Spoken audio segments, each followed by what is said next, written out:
सपा के गढ़ में कलेश, बिना लड़े ही इस सीट पर जीत गई बीजेपी। अखिलेश यादव के लिए बड़ी चुनौती। नमस्कार दोस्तों, मैं रतन सिंह और आप सभी का ट्रिगर न्यूज में स्वागत है। उत्तर प्रदेश के निकाय चुनाव की कड़ी में मेरठ में बीजेपी ने अखिलेश यादव को ऐसा बड़ा संदेश दिया है कि सपा के गढ़ में ही कलेश हो गया है। यहाँ बीजेपी से चुनाव लड़े बिना ही सपा हार गई और इससे सपा के कई नेता भी खफा हैं। महापौर प्रत्याशी सीमा प्रधान के गढ़ में बीजेपी की ये सेंधमारी सपा की टेंशन बढ़ा रही है और बीजेपी इसे बड़ा मुद्दा बना रही है। मेरठ में दूसरे चरण में मतदान होना बाकी है। वहीं इससे पहले ही बीजेपी ने सपा के खिलाफ खेला कर दिया। भारतीय जनता पार्टी ने बिना चुनाव लड़े ही सपा को मेरठ नगर निगम के वार्ड संख्या 26 और वार्ड 78 पर हार का स्वाद चखा दिया है। वार्ड 26 से भाजपा के सतपाल सिंह मास्टर और वार्ड 78 से भाजपा के संदीप रेवड़ी निर्विरोध चुनाव जीत गए। इनमें वार्ड 26 की जीत की गूंज लखनऊ तक सुनाई दे रही है, क्योंकि वार्ड 26 में सपा विधायक अतुल प्रधान और उनकी पत्नी सपा से महापौर प्रत्याशी सीमा प्रधान रहते हैं। अब सपा के इस गढ़ में बीजेपी के खिलाफ सपा प्रसाद सीट पर प्रत्याशी भी नहीं उतार पाई और बीजेपी पार्षद प्रत्याशी सतपाल सिंह मास्टर निर्विरोध जीत गए। वहीं इसके पीछे ऊर्जा राज्य मंत्री डॉक्टर सोमेंद्र तोमर की बड़ी रणनीति ने काम किया, क्योंकि वो भी इसी 26 वार्ड में रहते हैं।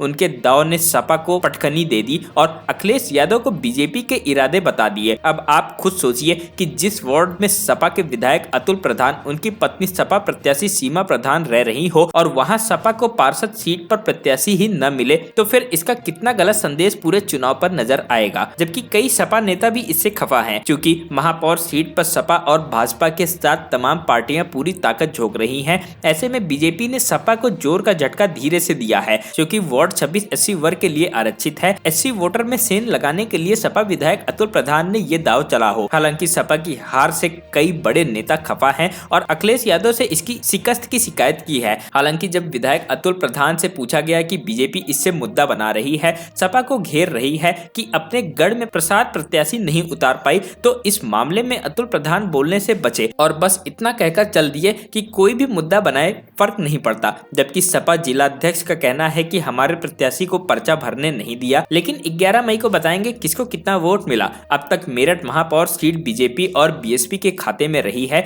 लेकिन क्या ये समीकरण इस बार बदल सकता है? साथ ही बीजेपी के इस बड़े दावे की सपा क्या काट ढूंढेगी और क्या सपा साइकिल को इस बार मेरठ नगर निगम ले जाने में कामयाब हो पाएगी, यह देखना दिलचस्प होगा। लेकिन सपा के गढ़ में बीजेपी की इस सेंधमारी के बाद बीजेपी का जोश हाई जरूर नजर आ रहा है। बीजेपी सपा को उसी के गढ़ में शिकस्त देकर और हमलावर है, जबकि सपा इसे साजिश करार दे रही है। चुनाव से पहले ही सपा महापौर प्रत्याशी सीमा प्रधान के गढ़ में बीजेपी पार्षद के निर्विरोध जीतने की गूंज लखनऊ तक भी सुनाई दे रही है। बीजेपी की अखिलेश को ये चुनौती महापौर सीट पर कितना असर डालेगी, ये वक्त बताएगा। लेकिन सपा को घेरने के लिए बीजेपी को बड़ा मुद्दा जरूर मिल गया। Bureau report, trigger news.